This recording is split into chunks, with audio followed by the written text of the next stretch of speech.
But no, I think that this is a transition. We had to make a transition in order to help the country, in order to help and to get bigger and to get more evolved. And the IT systems, are getting more and more advanced. And thank God for Derek. My goodness, I can't praise him enough. Okay, your time is up. Thank you. Okay, you bet. You're ready to pass it to Theresa. Oh, absolutely. I love to hear TJ talk. Okay, TJ, you can do a different topic or whatever you want to choose, or continue this one. I'm starting your clock. Take it away. Okay, thank you. Maybe the second hour, we had a lot of getting used to talking with each other, but I told people we're going to set a tone, I hope, for getting to know you guys' soul. Oh, my goodness, that was loud. That was from one of my other phones. But the Department of Justice has civil rights, and you remember 1964, we did have something set up where, at least growing up, I remember from when we got this law enforced on civil rights that, whether we use it correctly or not, but it was the 7th, it's B22, that's 7 of the Civil Rights Act of 1964. So I did look it up. But I'm not going to go into the details, folks. You can look it up yourself in the Department of Labor, but you'll remember how it changed as far as discharge pay. I'll just read these little things. Fringe benefits, job training, classification, referral, and other aspects of employment on the basis of race, color, religion, sex, or national origin. The law is enforced by the Civil Rights Center, but the non-discrimination based on race, color, national origin. And we heard a lot about that growing up, and unexpected in the United States, but change came, and we give a lot of people credit. And this is a time when we know different people a lot of people helped build this. We got this country started based on the fact we wouldn't want to pay taxes to the king and queen, I guess you could say, over in the old country. Now, some of my relatives came from Ireland during the potato famine. I know that, and so I know I'm part Irish. I know I'm part English. I know I'm Nordic because Thurmond came from Thurber, but it meant Thor's protection. I went over in Europe and looked it up myself back in the day. Now it's easier. We have the Internet. You don't have to go track it down because so much of the intelligence, the information, if correctly, you got to process it, is in the computer. So I'm all about free speech and sharing intelligence and education. But the civil rights, the thing is we enact them, but we need to enforce them. So, we do that a lot with our HIPAA laws, and a lot of us don't know what HIP. Well, the HIPAA laws, you think about your medical records, but now I know the richest man in the world bought all the ones where my daughter and mine were kept with the Ascension Center, our Sacred Heart hospitals, basically, but it's the Ascension records. But I want to see us evolve, and I think we need to be part of the solution, not part of the problem. So people are going to have to decide if they want to define how we're going to create an association that helps each other. And I don't see why it can't be like my black and white and brown. We're Mexican, we're white, we're black, but why we can't all get along since we do our best. If we fight, it's over something stupid, but we're family, we're blood, and it's all intermixed. So it's like Karen says, really, if you think about it, we're not from here anyway. Seedling, you go back to your parents and their parents and their parents and their parents. You got to go back. We used to say 5 generations, and when I was going, back to do genealogy, but I was a Latter-day Saint and Mormon for a while too, and they were the only ones trying to keep all the good records. But there's going to be saying you want to go all the way down to the preliminaries because I'm an independent, but you got to decide: is your vote important? Is your vote important? It doesn't matter what your skin, but what do you think? What is your opinion? If you feel like a lot of people can't, it's been taken away, they can't vote. But for those of you that can, we need to if you've got a human body, I think you ought to be able to vote. That's my personal opinion. But I think everybody should have a vote in every country in the world. And, they take taters out, but we need to think, are our leaders honoring, are they talking about race, color, religion, the laws that enforce our civil rights? And so I'm going to do what I can to help human security. So I'll pass it. I don't know if my time's up or not. Feels You're like almost it. up. Okay, good. Let me cancel that. Okay. So, I'm devoted to figuring this out on some way how to improve this and all the other things that are affecting humanity and this planet negatively. I've identified my higher self soul mission, and I find myself working on this in my sleep, and I wake up and I tell my husband, I've been working all night, and I was working on this problem and that problem. So I'm going to look at these YouTubes and add them to the show page. But I remember years ago I saw a thing where Morgan Freeman said, I'm not African. So one of the assumptions, and I'm going to do some articles and research this myself, is like the history of slavery. I know from my research into the ancient alien stuff and the Anunnaki is that we were created as a slave race. So everybody that's a human being was created for the purpose of slaving. And the Anunnaki created us back in the mines of South Africa, and Michael Tellinger's got all this information. He lives down in South Africa, and he's identified Enki's mines and Enki's lab, and so there's some verification on the Sumerian texts. And so, but how did we get from there to here?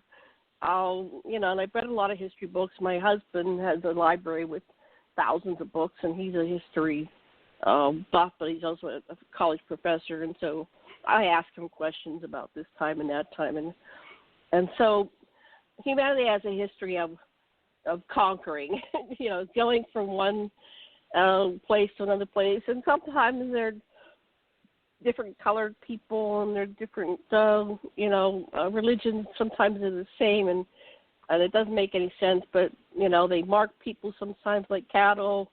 They put, things to identify them as slaves, and so they come and conquer, and now you're a slave. And then we went all through the history doing this back and forth across the planet. But somehow this modern slave movement, I know there's a guy named Wilberforce. I have it queued up. Black Slavery, the Truth. William Wilberforce, and one of my former roommates, Wilberforce was her ancestor. So England, there was a wonderful movie about, they ended slavery long before the United States. The United States has always been behind. We were one of the last ones to get rid of slavery. But Morgan Freeman, he said, I've got to rewatch this, that I'm not African. I went, wow, that's interesting. What does he mean by that? So he, if I recall correctly, he said, well, there were more people here that were black, meaning their skin was black, but also that had the features that were indicated they were from Africa origin, right? Because in South America, and you might have encountered that when you were down there, Karen, there were the Olmecs, statues of the Olmecs, and they looked like they came right from Africa. But the Olmecs had been there thousands of years. So we had a global society. So I think that's what Morgan is saying, that the records about how many people were brought over as slaves does not match the amount of ships that were here in the population. So there was a much bigger Native American black culture than we ever could imagine. So I think he was trying to somehow make a point there, and I've got to go watch it again. I'm so sorry. I don't remember exactly the point. So anyway, what is the solution? How can we get to the next reality where we are accepting and tolerant of each other? And so there was a YouTube earlier, I wish I would have grabbed it, where I think it was a young white girl walks up to Al Sharpton, and she said something really cool, and I forget what it was, something about, about balancing and equality, and she was like a young girl, under 10 or something. So I'm going to go see if I can find that. So he quoted her, and so this generation, this young generation, and I don't know what generation they are. I'm a baby boomer, and then we have the, Generation X, and we have the millennials, and I don't know, I haven't kept track of it, but this new generation, I think they're finally getting it. And my hopes are in the next, 50 years or 20 years or 10 years, I hope sooner rather than later, we finally, it's like, this is very loaded sentence, but it's like I don't see color, but sometimes I'm talking to someone and I don't see color. And then I go, oh, that's right, they're black, or I have a very dark Native American friend, and I mean, you could open up an encyclopedia for Native American, and his picture would be there. He's beautiful. I think he's absolutely beautiful soul, beautiful person. And I've done what's called a tantric puja, where you have 100 people in the inner circle and 100 people in an outer circle. And when you go past each other, you just look in each other's eyes, and you see it. You see everybody's genetics in them, and you see their soul. And usually, I can only make it about 50 people, and then there's just tears going down my eyes, and I'm looking for a Kleenex because my nose is running. So I'm going to end with that. But that's how beautiful everybody is. If you can really take the time and talk with someone and look in their eyes and get to know them, I think it really is just so incredibly beautiful. It's amazing how beautiful humanity is. Okay, I'm going to stop. Pass to Karen. Your turn, Karen. Oh, okay. I agree with you on that's beautiful. I don't have any more to say about racism or all this. I do have something. I do have something to say about spirituality, religion, belief in the higher self, and trusting the self. Meaning, we have to trust ourselves, and this is all part of seeing our own power, meaning power of our value of self, and our ability to unconditionally love ourselves. I think that there's a religion issue too, as well as the racial one and all that. And I think that as humans on this planet, we need to respect everybody's religion and respect. There's only one source. There's only one God, the source, the cosmic force is God. And there's only one. There's only one. But there are many ways that people take this. And I think that we should accept and love those people for how they take the meaning of God. And I know that the light, is that like a computer? My phone is dinging. I'm sorry. My phone is dinging. Ignore. I thought it was Ignore. Maybe that's telling me to be quiet. I don't know. No, but I'll tell you when it's the alarm.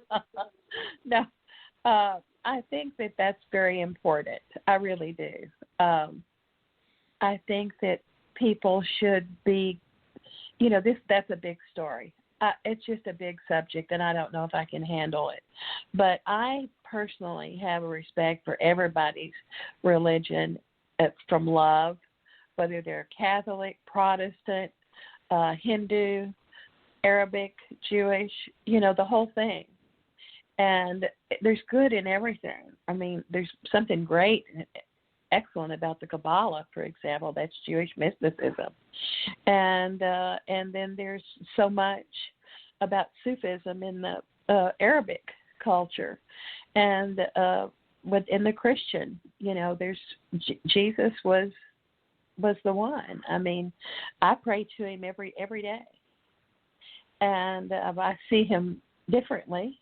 He came here to deliver a beautiful message and to try to get the picture out hugely. And you can get results from when you pray to him. You can get results if you know the synchronicities pretty much quickly, like instantly, if the force blends. And everybody can do this. And if you use him as there's also Archangel Michael. There are many others. But I just named a few. But I think that that's a very important